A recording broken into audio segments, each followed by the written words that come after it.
A prisão federal de Alcatraz, localizada na Baía de São Francisco, estado da Califórnia, Estados Unidos, funcionou de 1934 a 1963 e era conhecida como uma prisão à prova de fuga. Isso porque ela ficava localizada na ilha de Alcatraz, longe cerca de 2 quilômetros da costa. Nos cerca de 29 anos de funcionamento da prisão de Alcatraz, 36 detentos tentaram fugir. Destes, 23 foram recuperados, 6 abatidos, 2 se afogaram e 5 foram considerados desaparecidos, mas presumidamente afogados. Destes 5, 3 talvez tenham conseguido escapar. Eram eles Frank Morris e os irmãos John Anglin e Clarence Anglin. Frank Morris, nascido no dia 1º de setembro de 1926 em Washington, D.C., teve uma infância muito difícil, sendo abandonado pelos pais e se tornando órfão logo aos 11 anos de idade. Com 13 anos, Frank foi condenado pelos seus primeiros crimes e desde então passou alguns períodos de liberdade e outros tantos nas mais diferentes prisões, até que em 1960 foi enviado para Alcatraz para cumprir pena por roubo e outros delitos. John Anglin, nascido em 1930, e Clarence Anglin, nascido em 1931, eram de Donaldsonville, no estado da Geórgia, Estados Unidos, e nasceram numa família rural composta por 13 filhos.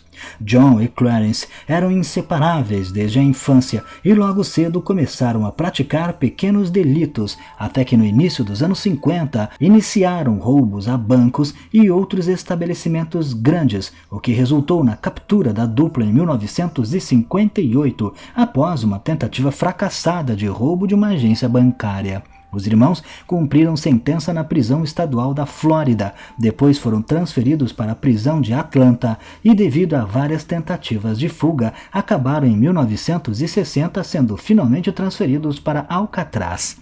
Em dezembro de 1961, Frank, John e Clarence foram colocados em celas uma ao lado da outra e, a partir daí, começaram a planejar a fuga. Além do trio, foi incluído no plano o detento Allen West. Usando de lâminas de serra encontradas descartadas pelos terrenos da prisão, colheres roubadas da cozinha e uma broca improvisada usando o motor de um aspirador de pó quebrado, eles aumentaram um buraco que já existia logo abaixo da pia para a ventilação. Para que os guardas não percebessem o que eles estavam fazendo, os presos trabalhavam no buraco durante a chamada Hora da Música, quando Frank tocava seu acordeão. Além disso, o grupo ainda utilizava-se de papelão e tinta para disfarçar o buraco nos momentos em que não estavam trabalhando nele. Quando finalmente o buraco ficou pronto, grande o suficiente para que eles passassem, o grupo ganhou acesso à parte de trás das celas, onde ficava um corredor de serviço que não era vigiado. Através do corredor, eles ganharam acesso à parte superior do prédio, próximo ao telhado, local que ninguém costumava acessar. Lá eles passaram a trabalhar nos coletes salva-vidas e no bote que usariam para atravessar a Baía de São Francisco. Enquanto estavam fora de suas celas, os presos utilizavam cabeças confeccionadas com papel machê, sabão, creme dental, pó de cimento e papel higiênico, além de tinta que eles conseguiam na oficina e cabelo humano da barbearia. E o trabalho que eles fizeram era realmente convincente, principalmente à noite, quando as celas estavam todas escuras. Para fazer os botes e coletes, o grupo usou vários itens roubados de dentro da prisão, incluindo mais de 50 capas de chuva. E para inflar o bote, um acordeão foi roubado de um outro preso e desmontado para ser usado com essa finalidade. Depois de 6 meses de trabalho, o grupo estava pronto para fugir. Então, no dia 11 de junho de 1962, eles saíram de suas celas, subiram até a parte superior perto do telhado onde estavam a jangada e os coletes, abriram uma abertura de ventilação, desceram cerca de 15 metros do prédio por um cano de ventilação da cozinha, depois escalaram 2 cercas do perímetro de 3,7 metros de altura cada uma e foram até uma região a nordeste da prisão, próximo à usina de energia, local que os presos já sabiam antecipadamente que era um ponto cego dos holofotes e da torre dos guardas. Eles então inflaram a balsa e seus coletes e por volta das 10 horas da noite se lançaram na água em direção à costa. Durante a fuga, Allen West, que havia colocado cimento para disfarçar o buraco de sua cela, que estava se desfazendo rapidamente e ficando mais largo que o planejado, acabou ficando para trás, pois o cimento que ele colocou prendeu a grade e quando Allen finalmente conseguiu sair, seus companheiros já tinham ido. Então, com medo de tentar seguir sozinho e não encontrar mais a balsa, ele voltou para a cela e dormiu. Somente no dia seguinte, dia 12 de junho, que os guardas finalmente perceberam a fuga e então descobriram que Allen estava também envolvido. Allen foi o grande responsável por divulgar para os guardas e investigadores do FBI todo o planejamento da fuga e por sua contribuição não foi punido.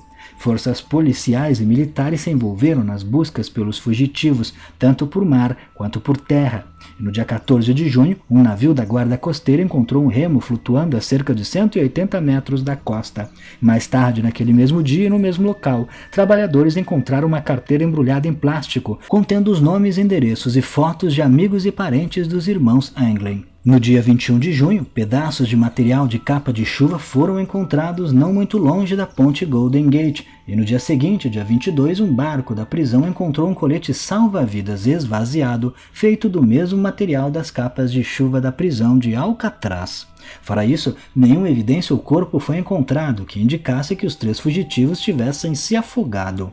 Houve também relatos de pessoas que disseram terem visto corpos ou barcos ilegais viajando pela região no período da fuga, mas nenhum destes relatos pôde ser confirmado como sendo real. Por isso, o FBI simplesmente considerou os 3 homens como desaparecidos, mas presumidamente afogados. Ainda assim, oficialmente o caso só foi encerrado pelo FBI em 1979, ainda com a mesma tese de que os homens tenham provavelmente se afogado. Porém, muitas evidências, tanto de familiares quanto de testemunhas que avistaram Frank e os irmãos Anglin, davam conta de que o FBI estava provavelmente errado em sua conclusão. E em 2011 surgiram as provas de que o FBI estava sim errado e sabia disso. Em um documentário do National Geographic Channel, foi apresentado documentos da época da fuga que mostravam que o FBI tinha encontrado, no dia 12 de junho, dia em que a fuga foi descoberta, a jangada na costa, junto com pegadas na areia que iam para a estrada. Além disso, havia uma queixa de roubo de um carro no horário e dia aproximado da fuga, em que 3 homens levaram um Chevrolet azul 1955 da vítima. Esse mesmo carro foi visto no dia seguinte, dia 12 de junho, aproximadamente 11h30 da manhã, por um motorista em Stockton, na Califórnia. O motorista relatou que um Chevrolet azul 1955 com 3 homens a bordo fizeram manobras com o carro na estrada, quase causando acidentes e forçando ele a sair da pista para evitar uma colisão. E tudo isso não foi divulgado na época da fuga pelo FBI. Oficialmente, o FBI havia alegado que não tinha encontrado nenhuma evidência de que eles teriam conseguido chegar na costa, e estes documentos mostravam que isso não era verdade. Para a maioria dos especialistas, o FBI não quis admitir que os homens conseguiram escapar para não manchar a reputação da prisão de Alcatraz e também para tentar dar uma falsa sensação de tranquilidade aos fugitivos e dessa forma, com eles mais relaxados, conseguir alguma pista de seu paradeiro. Seja como for, nunca conseguiu se provar com certeza se Frank, John ou Clarence sobreviveram ou não, mas é bem provável que sim, e se este foi o caso, inclusive, terminaram suas vidas longe do crime, pois caso tivessem continuado a cometer delitos, teriam sido presos e reconhecidos pelas digitais. Mas e você? Conhecia essa incrível história da provável única fuga da famosa prisão de Alcatraz? Não deixe de comentar. Se gostou, clique em gostei. Não esqueça de se inscrever no canal, vire membro se puder, clicando em Seja Membro e me siga lá no Instagram.